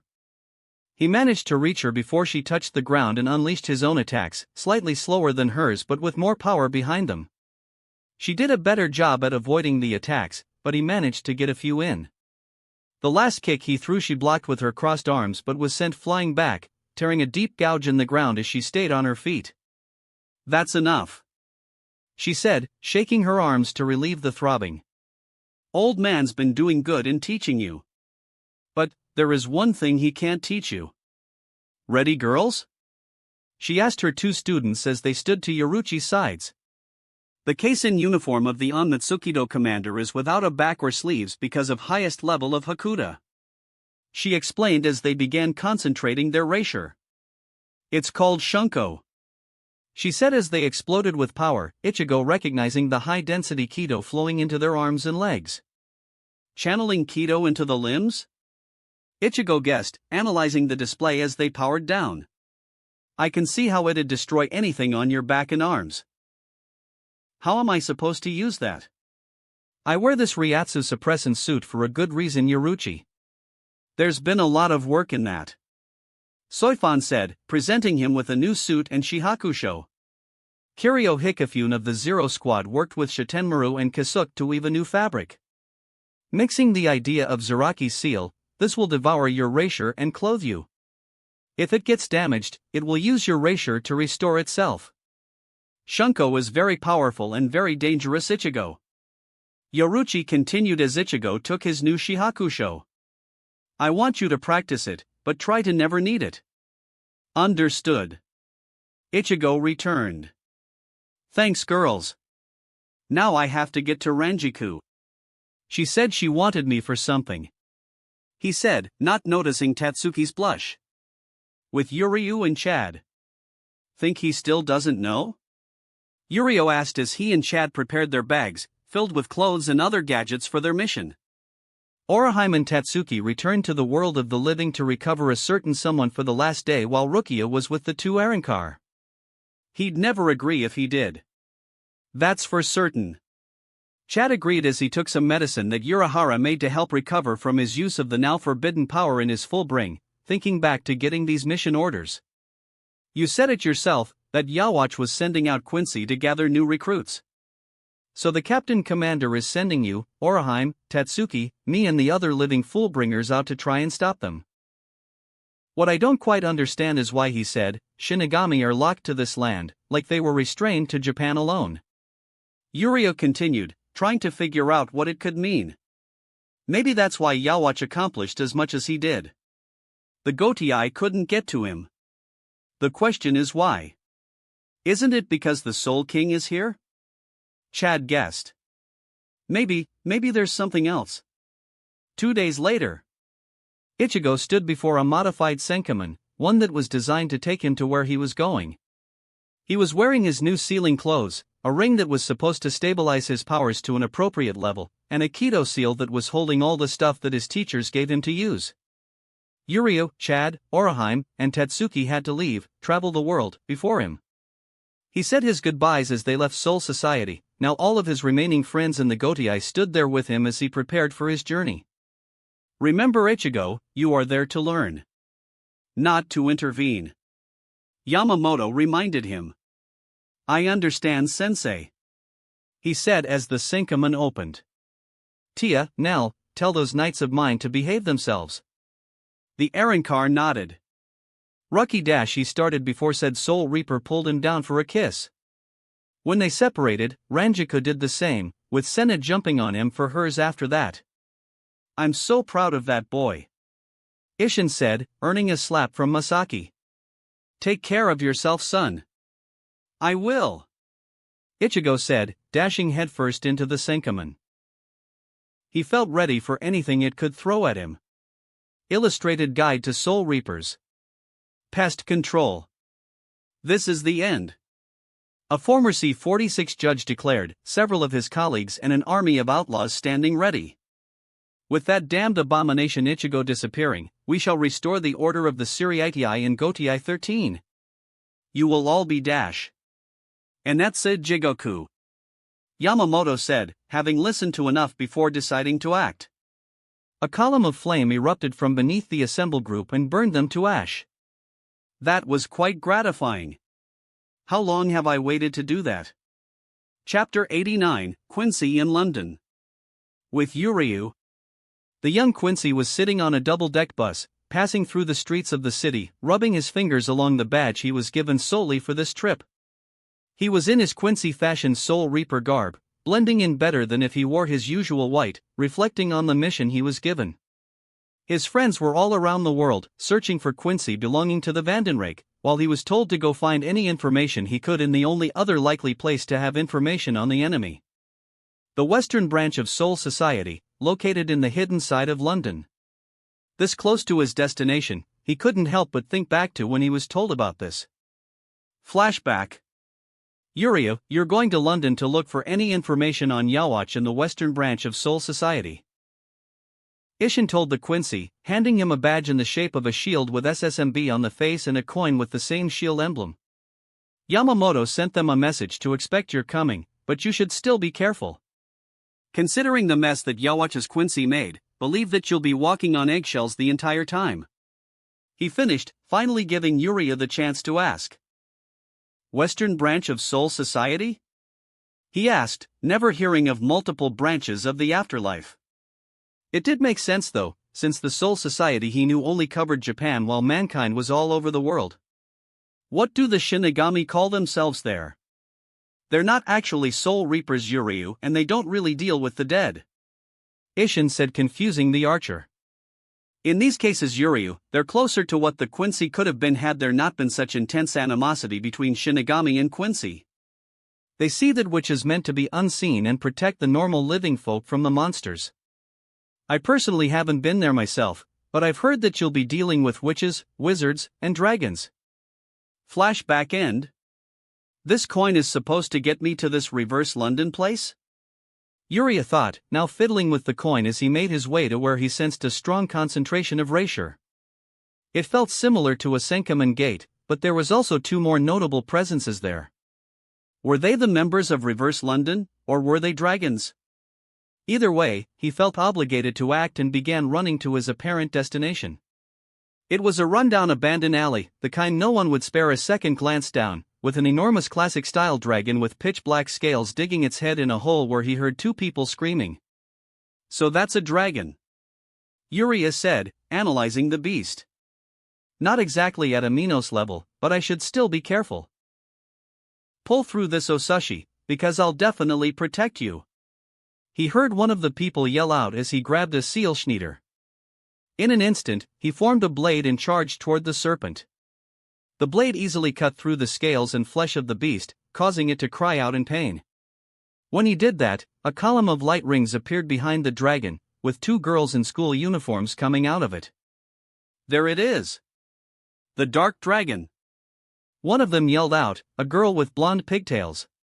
With her was another girl with long black hair that seemed completely disinterested. Both were riding smaller creatures that seemed like dragon-modeled kites. Hey, what's that down there? The blonde girl asked as the dragon swiped its tail at Yurio, forcing him to jump back. Is that a dash? Noelle. Show me your panties. The dragon roared out, surprising everyone. Yurio was still processing what the dragon roared out when the girl, Noelle, he thought, starting calling out for someone named Balgo. Noelle is flying. One of the guys, dirty blonde hair with a dark hoodie and pants holding a small dog, cried out while his buddy looked on in shock.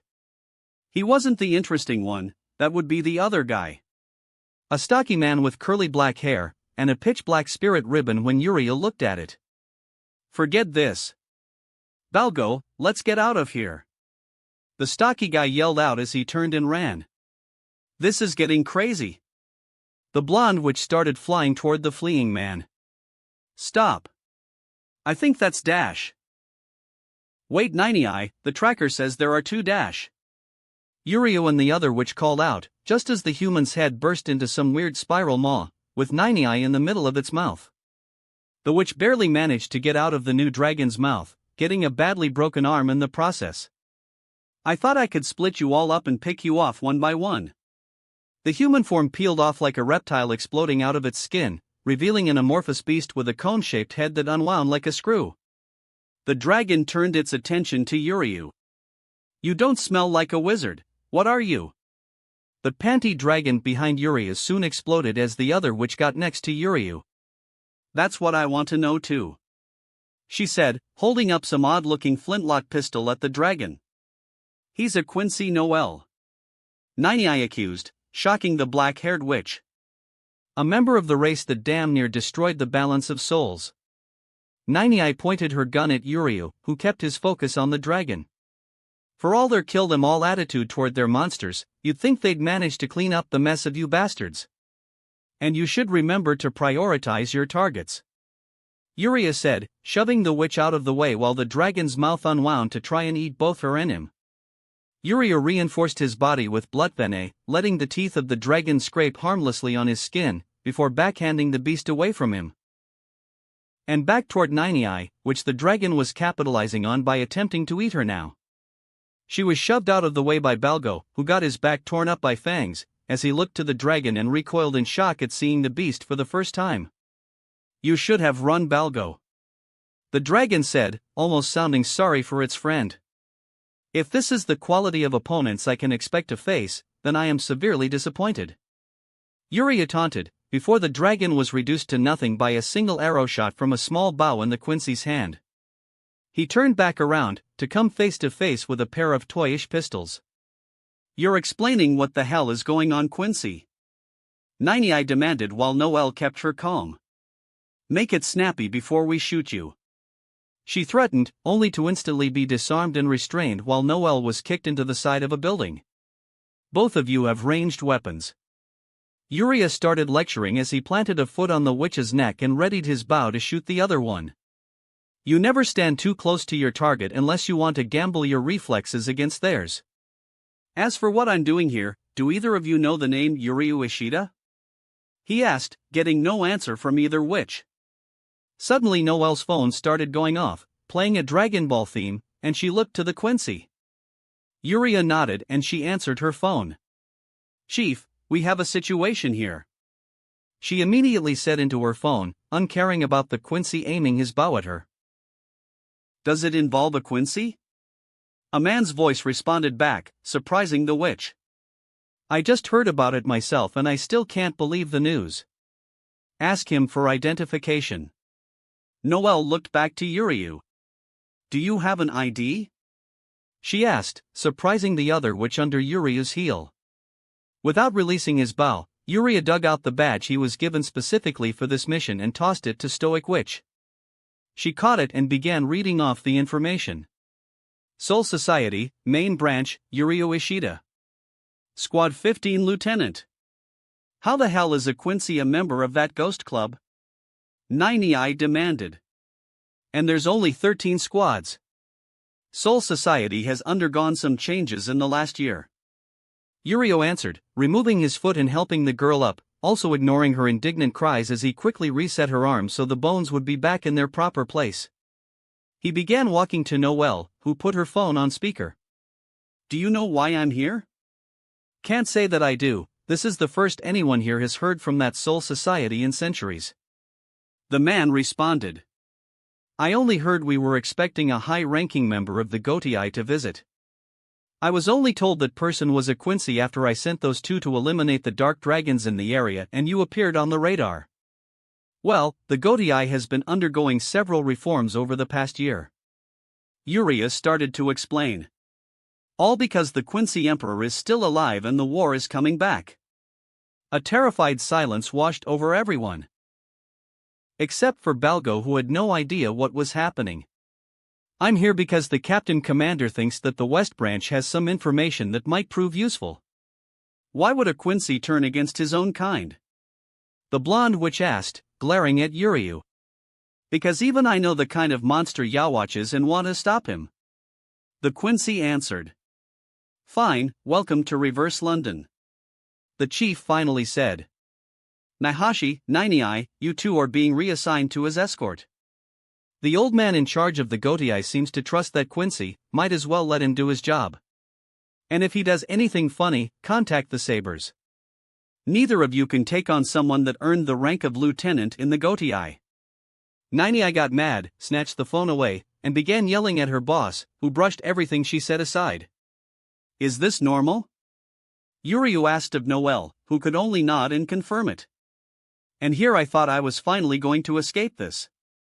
Happens a lot with your group? She asked. My captain is a man-child that only does work when we force him to his desk and when he's protecting the city. And he's been worrying about Lisa ever since he got on that plane to London. Illustrated Guide to Soul Reapers, Quincy.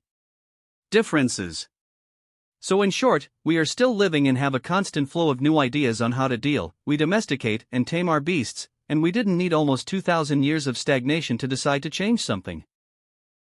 Ninei bragged while Yuria looked through a history book dating back to Yawatch's kingdom. But, I'll give those Soul Reaper barbarians this. They finally decided to stop killing everything. So why do you kill dark dragons? Yurio asked, surprising the blonde, but she was still able to answer. Because they're dangerous monsters that will kill innocent people. Now can you imagine if all dragons were like that? Yurio returned, shocking the witch. If they couldn't be tamed and just continued to kill and eat without end? That's our problem with hollows and it's why we just kill them all. The only change to that was after horrific and illegal experiments by someone that wanted to conquer the whole world, and they are included because hollows would be useful against Quincy, which also threaten the balance of souls. He closed the book, putting it on the table before grabbing the next. There's the difference. You have the leeway we can't afford. Ninei couldn't respond as she tried to imagine if all dragons were like dark dragons. Haunted one. So, someone want to explain this? Yurio asked, pointing to Balgo, who now had a leash and collar around his neck. Well, the kid was bitten by a dragon and became what we call a haunted one. Said the witch's boss, Billy Banks Jr., a man in a green cap and jacket with very shaggy hair and a crooked cigarette in his mouth. Biologically, they're classified as a type of dragon and therefore under our care. Like a pet? Yuria guessed, looking at the boy in question. Because the Arankar have way more dignity than that. Noel, show me your panties. The dog on Balgo's head suddenly said, causing the witch to start chasing him with intent to kill. I think I prefer my Yuri to this place. Yuryu decided. Chapter 90, What's Happening in Soul Society? Project Spearhead's Progress? Kasuke Urahara was making his rounds around the labs and barracks of Squad 12, checking in on the progress of the various projects and experiments the Shinigami R&D were in charge of. Ichigo's excursion into the new dimension certainly was a boon for ideas with those Imperial arms, but full recreations of them were impossible due to the lack of the same materials used in their construction. That, however, was a challenge that Urahara and Mayuri relished. Now if only some of the other captains and lieutenants would help out as well. Kisuke figured Soifan would jump at improving the lethality of her Suzumabachi, but the wasp refused any tampering, both Soul Reaper and Zanpakuto. I get the risks with that Murasame blade, but she's the captain of the assassination unit. He growled while heading to the revived Modsoul branch. Once he entered, he found rows of dozens of bodies in tubes of all varieties. Along the middle were rows of monitors and computers with what squad members and scientists he could spare, with Nozomi Kujo at the head of it all. All right, everyone ready? She called out, wearing a lab coat over her shihakusho, which for some reason had a mini skirt. Not a lot of complaints about that, nor did work slow down, not since he threatened that anyone who slacked off would be sent to Mayuri's playground as a new test subject. Okay, armor shift test number 9. Begin. Suddenly, one of the tubes on the right side glowed red as the body inside started to shift and mutate. Some parts got a metallic sheen while others got bulkier, like thick plate armor, then the body began bleeding. Shut it down. The Verdette sighed, slumping in her chair. What's the damage? Torn muscles, tendons, and ligaments, perforated lungs, ruptured heart, cranial hemorrhaging, fractured spine and other bones all throughout, and the guts can be best described as pulp, ma'am. One person reported. Nozomi released a growl of frustration. At least it didn't explode this time, she said, finally noticing her captain. How can I help you, Kisuke? Please make it quick, it's been a rough week. So I've noticed, he commented, looking over the reports that was sent to him over the course of the experiments. I'll try to get back to Ichigo on sending us more concrete samples of the Taigu. We've just recently got our hands on some internal organs from someone whose Taigu was literally her blood. Mayuri is experimenting with it now, and I'll send Ichigo some jigai as recompense. He did mention that he's got some recruits finally. Just then, a loud crash and metal tearing sounded out throughout the base, followed by several pained cries, and one joyous success. Ahahaha. Mayuri sang, for reasons most of the squad could only guess. Did you finish that one for the errand car? It's in the back, sir. Nozomi said as most of her team got back to work. One unlucky sap drew the short straw and was stuck cleaning the bloody tube. Government change of Soul Society. Ugh, this is so boring. Kokako groaned out, pouring herself another cup of sake while she, Yushiro, and Byakuya continued to work.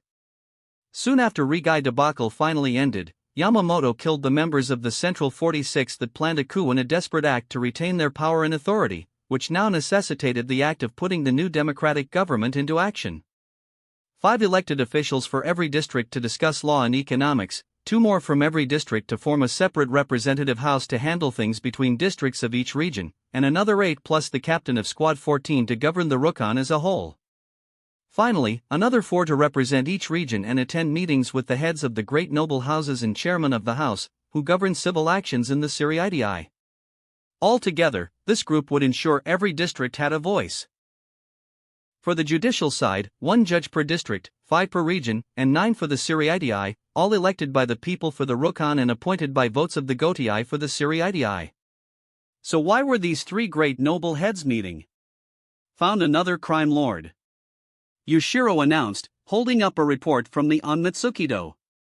The reason for this meeting was to plan the future elections and eventual first meeting of the new government, and as one should expect, there were a few shady characters looking to get more power and authority. Drug trafficking, child abuse, unethical workplace, the usual.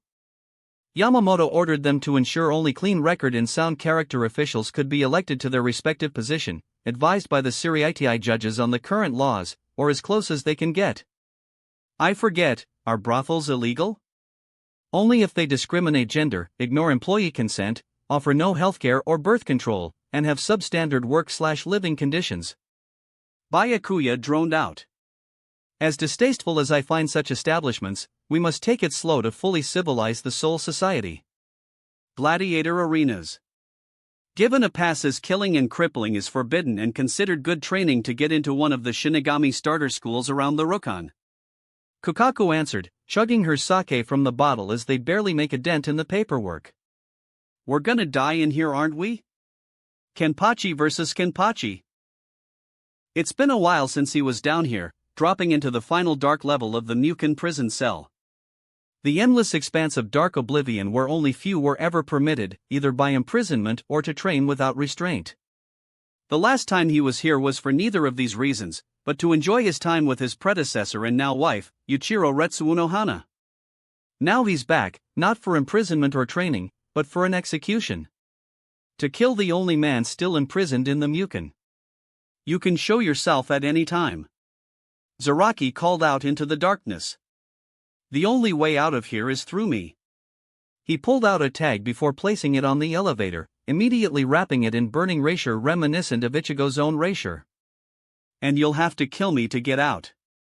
Soon he heard footsteps that revealed their master as a man that was more slim than Byakuya Kachiki.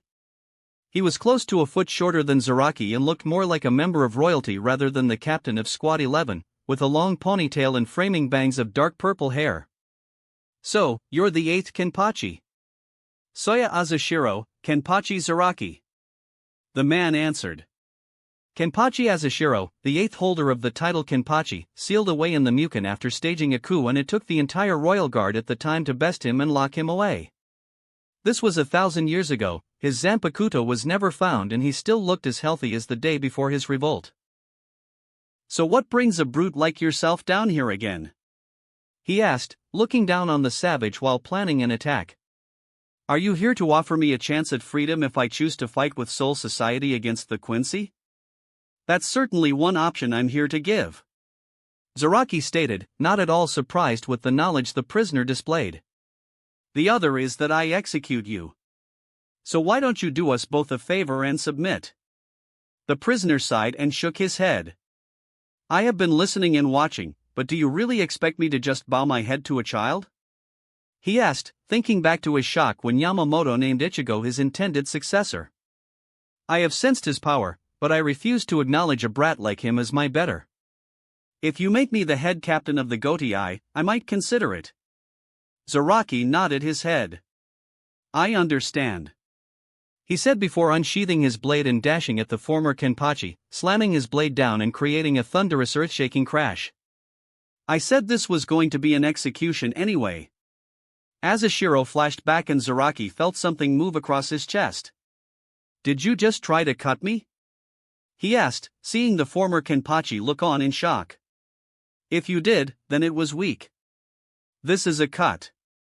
He said as he held his Zanpakuto in both hands and swung his blade, stopping just shy of striking the ground. There was an explosion of force and air, creating a notable dust storm in the prison cell, and an airblade that barely missed Azushiro.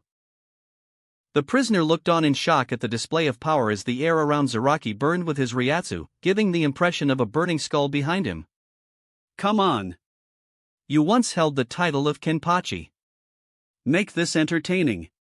He ordered, smiling savagely at his opponent. What is he? Azushiro thought his fear crept back up into his being, a feeling he thought he had long since disposed of. Mozo, he said, creating hundreds of mouths and hands around them with each one chanting the incantation of a high-level Heido and creating a black box around Zaraki. Heido number 90, Koro Hitsuji. He finished before the Kido exploded, revealing an unscathed Zaraki. That child's spells have more punch to them than that did. The Kenpachi said, flicking his sword after destroying those Heido with a single swing. Is that really all you've got? He demanded, the former Kenpachi racking his brain trying to come up with something that could actually hurt the monster before him. What a disappointment. He said, resting his blade on his shoulder. If you won't bring out your Zanpakuto, I'll force you to. Drink. Nose a dash he started before feeling something against his tongue before Azushiro cried out in pain. Oh. I get it now. When you told the Central 46 that you've already shown your Zanpakuto, you meant it was still active. Everything around you is your Zanpakuto. That is the power of my Uryuzukuro. Azushiro admitted. With it, I can merge with anything, turn anything into my blade or my shield, use as many Kido as I want at the same time. I'm not just merged with the air in the Mukin, I'm merged with the whole of Soul Society. And despite all that power, you've never escaped or even hurt me? Guess there are limits to what you can do after all. Zaraki taunted, earning a glare from the former Kenpachi. I said to make this entertaining, if you don't pull out all the stops to fight me then I'll kill you quickly. The captain threatened, shortly before Azashiro began to fade away. Zaraki needed a second to compose himself from the sudden disappearance of the prisoner, then his head snapped upward and he jumped. Rocketing himself up to the proper height, he swung his blade and cut the very air. Azashiro reformed and screamed in pain as blood spilled from a massive cut on his chest, followed by Zaraki grabbing his leg and throwing him back to the ground. Did you just try to run away? The Kenpachi growled as he landed next to his opponent. How did you cut me? Azashiro demanded, feeling in mortal danger for the first time in his long life. I was one with air. Let me remind you of what I am. Zaraki said as he placed his foot on the former Kenpachi's chest. I was a nameless runt from the furthest and most lawless district of the Rokkan. Killing and fighting was all I knew and how I survived. No one was stronger than me, no one could even hurt me, not until after I fought her. Kenpachi Ichiro, the first to bear our title. He pointed to the lone scar he had over his eye. That was the first time I ever enjoyed myself in a fight and the first time I was afraid when I almost killed her. I weakened myself to an embarrassing degree in an effort to enjoy as many fights as I could. Then one day I found a little girl, she did not fear me or reject me, and I would choose to name her after the only person I respected and take the title of Kenpachi as my name. I killed the previous Kenpachi in a single strike, became a captain with no training and no access to the true power of my Zanpakuto. I've stayed like that for so long until I met a certain kid, a kid that welcomed my challenge, a kid that freed me of my greatest fear, a kid that grew into a warrior I'd be proud to follow into hell itself if he asked, because he promised me all the fun I could ever ask for. I am the Kenpachi, the strongest soul reaper of the Gotei, and that brat is Ichigo Kurosaki, the future captain commander of the Gotei. There is nothing that can stand against either of us. He stepped off of Azashiro and pulled the man to his feet. Now, as a courtesy of one Kenpachi to another, I'll let you die on your feet. One last strike, he said, taking a kendo stance and holding his sword in both hands. Azashiro glared at Zaraki before releasing a sigh. I suppose that's the best offer I'll get, he finally said before holding out his hand. Slowly, an Aswachi blade formed in his grip. Let's do this.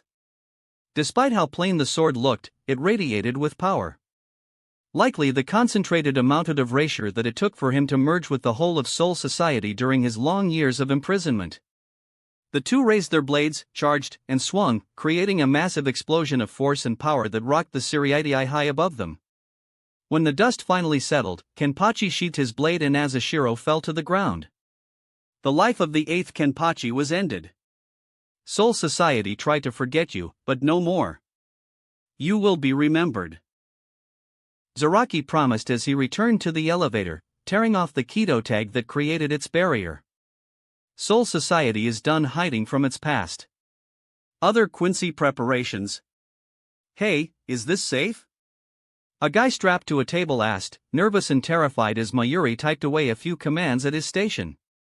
He had to pause his other project while they cleared out the ice and repaired the damage done, but still had many other projects to work on in the meantime. Who cares? Mayuri responded before pulling a switch. Besides, you're a death row inmate, so it doesn't really matter. The man screamed in horror and pain as the chamber was flooded with hollow erasure. Seconds passed, filled with screams of pain and torment, before finally falling silent as the man faded from existence. After an extensive analysis done on Yurio and BG9, Urahara and Mayuri figured out how to make artificial Quincy while using the squad 15th lieutenant as a base. The experiment was multipurpose in testing an idea as a countermeasure against the Quincy of the Vandenrake. Effectiveness against the Quincy, the effects it would have on other souls in Shinigami, the effects on Arrancar, and how Ichigo's own erasure would affect the experiment. If the results were as Mayuri and Kasuke predict, they'd either get asset denial or potentially boost Ichigo's powers as a result. No question that what they were doing was one of the most vile war crimes, but Yawatch was not known for his humanity. The old guard of the Gotei were ruthless for a reason. Next one is ready, Master Mayuri, Ninyu said, sounding more monotone than usual. Recently made Arrancar from a random hollow. She brought in a blonde man with a helmet mask fragment. Something wrong, Nemu? He asked in a rare display of concern, knowing her attitude might affect her performance. I miss sex with my boyfriend, she said, making Mayuri sigh in Konitanu with his very unethical experiments. That wraps up this part of What If Ichigo Awoke His True Powers to Save His Mother. Thanks so much for listening. As always, new parts drop every 4 days, so be sure to stay tuned.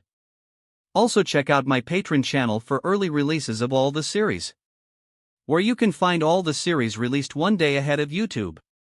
If you enjoyed the video, don't forget to like, subscribe, share it with your friends, and please consider supporting the original author as well. See you in the next one.